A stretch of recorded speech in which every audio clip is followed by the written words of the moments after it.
Hello guys, ఇది seated previous year question ఒకసారి చూడండి. Which of the following is the typical characteristic of dyslexia అని ఇచ్చున్నారు.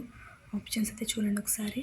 Difficulty in ఫోనలాజికల్ processing, difficulty in physical coordination, difficulty in spatial awareness and difficulty in creative problem solving అనేసి మనకి ఇక్కడ 4 options అయితే ఇచ్చున్నారు.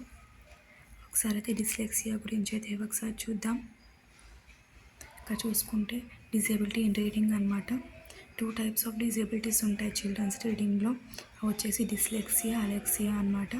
Dyslexia అయితే children have problems in comprehending the reading material and inability in reading properly is called dyslexia అనమాట. ఇక్కడ alexia చూసుకుంటే children have problems in reading the printed material is called alexia అనమాట. ఒకసారి అయితే డిసేబిలిటీస్ అయితే చూసుకోండి. రీడింగ్లో డిస్లెక్సియా, అలెక్సియా, డిస్గ్రాఫియా, డిస్కాల్కులియా అవన్నీ చాలా ఉంటాయి. ఒకసారి అయితే మీరు చూసుకోండి సీరియట్ ముందు. Thank you.